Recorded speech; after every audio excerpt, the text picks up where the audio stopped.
خوش نصیب ہیں وہ بندے جو اس ماہ مبارک کو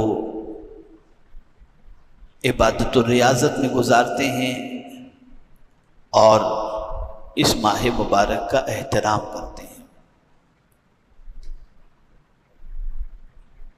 اس ماہ مبارک کے اندر روزے کے ساتھ ساتھ چند چیزیں بندوں کی زندگی کے اندر شامل ہو جاتی ہیں۔ ماہ رمضان میں جہاں بندے روزے رکھتے ہیں وہیں پر ان بندوں کی پوزیشن یہ ہوتی ہے کہ 20 رکعت تراویح بھی پڑھتے ہیں،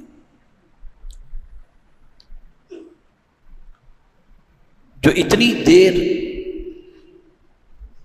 حالت قیام میں قرآن مقدس سننے کی سعادت حاصل کرتے ہیں، یہ کسی اور مہینے میں سعادت نصیب نہیں ہوتی۔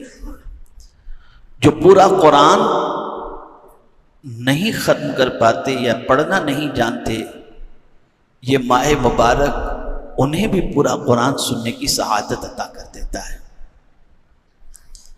ہاں البتہ ضروری ہے کہ خوش نصیب بندے تراویح کے اندر اہتمام کے ساتھ قرآن سننے کے لیے آیا کریں۔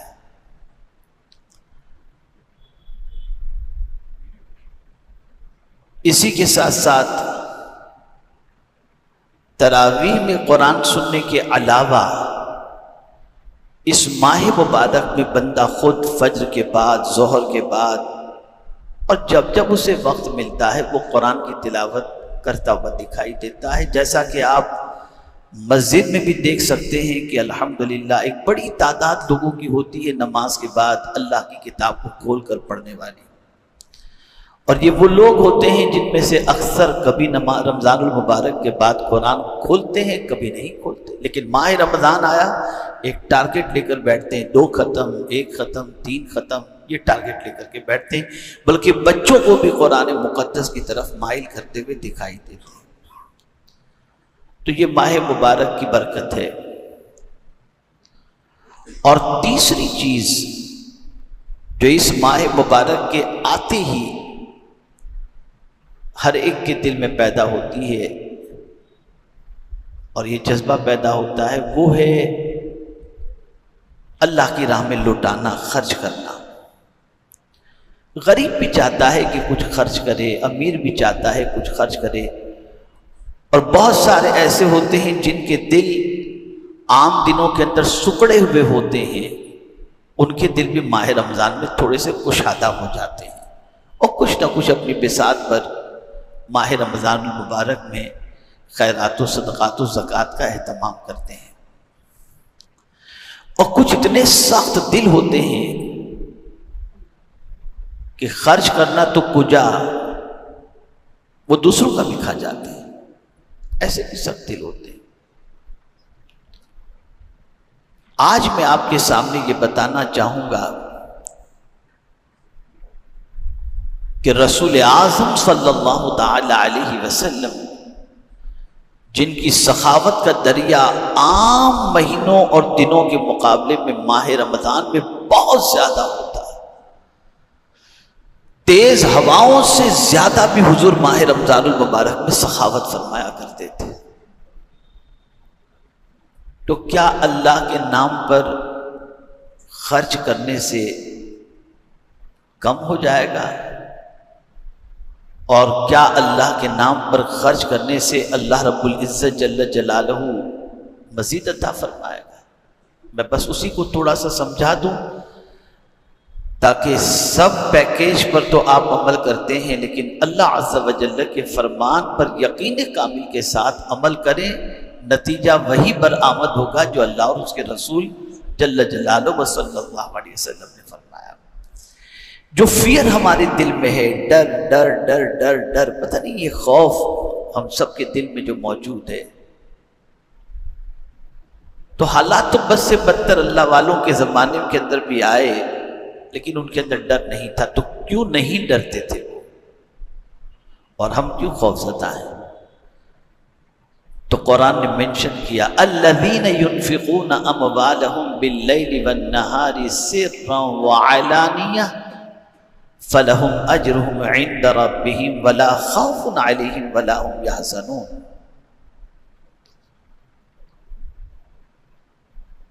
جو اپنا مال رات میں دن میں دکھا کر چھپا کر اللہ کے نام پہ خرچ کرتے ہیں، اس کی راہ میں لٹاتے ہیں، تو قرآن کہتا ہے فَلَهُمْ أَجْرُهُمْ عِنْدَ رَبِّهِمْ،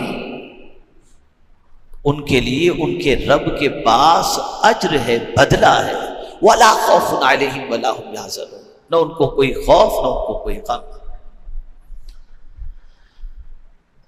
سخاوت کرنے والے کے ساتھ لوگوں کی دعائیں ہوتی ہیں، اللہ کے نام پہ خرچ کرنے والے کے لیے زمین والے بھی دعا کرتے ہیں، آسمان والے بھی دعا کرتے ہیں۔ ایسے لوگوں کے دلوں سے اللہ خوف کو نکال دیتا ہے جو اللہ کے نام پہ خرچ کرتے ہیں۔ یہ قرآن کا فیصلہ ہے، یہ رب قدیر جل جلالہ کا فرمان ہے۔ اور ان کی سچویشن کیا ہوتی ہے؟ کیا جب مال ہوتا ہے تب خرچ کرتے ہیں، جب کشادگی ہوتی ہے تب خرچ کرتے ہیں؟ کیا حال ہوتا ہے ان کا؟ تو قرآن نے اس کو دوسری جگہ مینشن کیا ہے، وَسَارِعُوا إِلَى مَغْفِرَةٍ مِّن رَّبِّكُمْ وَجَنَّةٍ أَرْضُهَا السَّمَاوَاتُ وَالْأَرْضُ أُعِدَّتْ لِلْمُتَّقِينَ الَّذِينَ يُنْفِقُونَ فِي السَّرَّاءِ وَالضَّرَّاءِ، جن کے لیے اللہ نے جنت سجائی ہے متقین کے لیے، ان کا وصف کیا ہے؟ وہ خوشی میں بھی اللہ کے نام پہ خرچ کرتے ہیں اور غم میں بھی اللہ کے نام پہ خرچ کرتے ہیں۔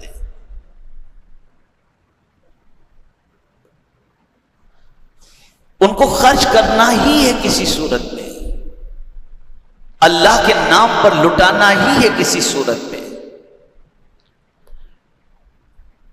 اور اللہ والا ہوتا ہی وہ ہے جو اللہ کے نام پہ لٹاتا ہے۔ اب یہاں ایک حدیث شریف میں آپ کو سناؤں جس سے آپ اندازہ لگا سکیں گے کہ سخی کا مرتبہ اللہ کے نزدیک کیا ہے۔ آقا کریم رؤوف الرحیم علیہ التحیۃ والتسلیم نے ارشاد فرمایا کہ سخی قریب من اللہ، اللہ سے قریب ہے، قریب من الجنہ، جنت سے قریب ہے، وقریب من الناس، لوگوں سے قریب ہے، وبعید من النار، اور جہنم سے دور ہے۔ جو سخی ہوتا ہے حضور صلی اللہ علیہ وسلم فرماتے ہیں وہ اللہ سے قریب ہوتا ہے، جو سخی ہوتا ہے وہ جنت سے قریب ہوتا ہے، اور جو سخی ہوتا ہے وہ لوگوں کا محبوب ہوتا ہے۔ کبھی کسی بخیل سے لوگوں نے محبت کرتے نہیں دیکھا، ہمیشہ آپ دیکھیں گے اگر کوئی محبت کرتا ہوا نظر آئے گا تو سخی ہی سے محبت کرتا ہوا نظر آئے گا۔ اور یہاں ایک بڑی پیاری حدیث مجھے یاد آ رہی ہے، بہت سارے ایسے دولت مند ہوتے ہیں کہ آدمی کو جب مصیبت آتی ہے تو فوراً خیال آتا ہے چلو یار ان سے کہیں شاید کام بن جائے گا، چلے جاتے ہیں ان کے پاس۔ کچھ بندے ایسے ہوتے ہیں جو اسے اپنے لیے خوش بختی سمجھتے ہیں، اور کبھی کسی کا تیور تھوڑا سا چڑھ جاتا ہے، دونوں چیزیں ہوتی ہیں، لیکن زیادہ تر وہ بندے جو ہمیشہ غریبوں کے کام اور مصیبت زدوں کے کام آتے ہیں،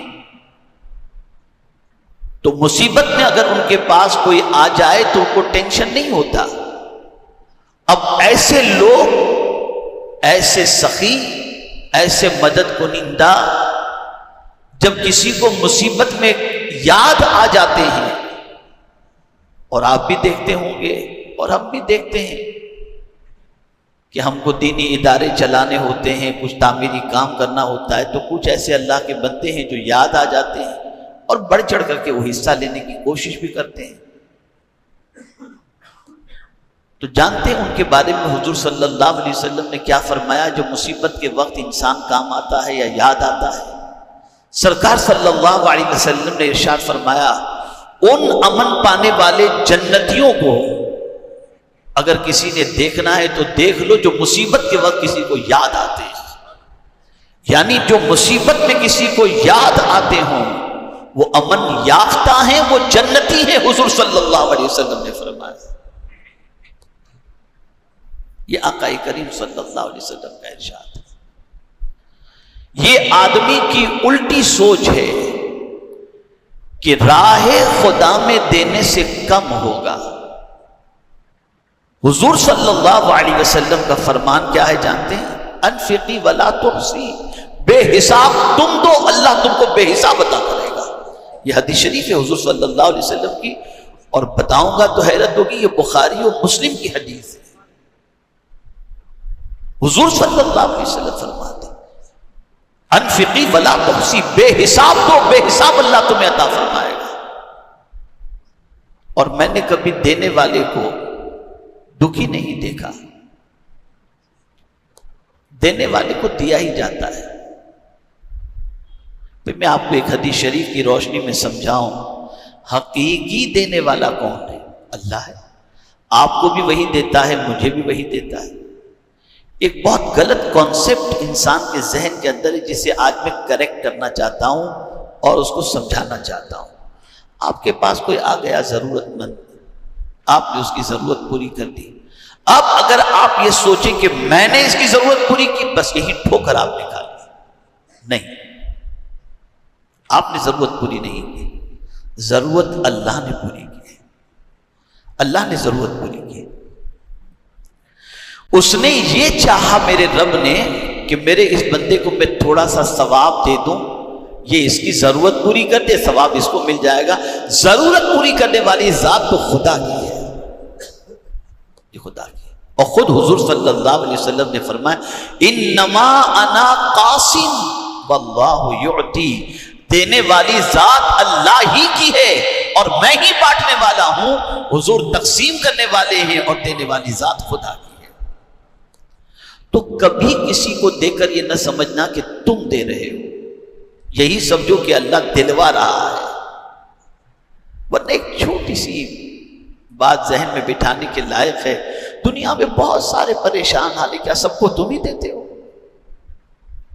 2 4 6 8 لوگوں کی تم نے مدد کر دی تو یہ کہاں سے خبر سوار ہو گیا کہ تم ان کو دینے والے بن گئے؟ نہیں، یہ کوئی تمہاری نیکی ہے یا کسی کی دعا ہے کہ اللہ نے تم کو ثواب کا موقع عطا کیا۔ دینے والی ذات تو حقیقت میں خدا ہی کی ہے، اس کو ذہن کے اندر ہمیشہ کے لیے رکھنا چاہیے۔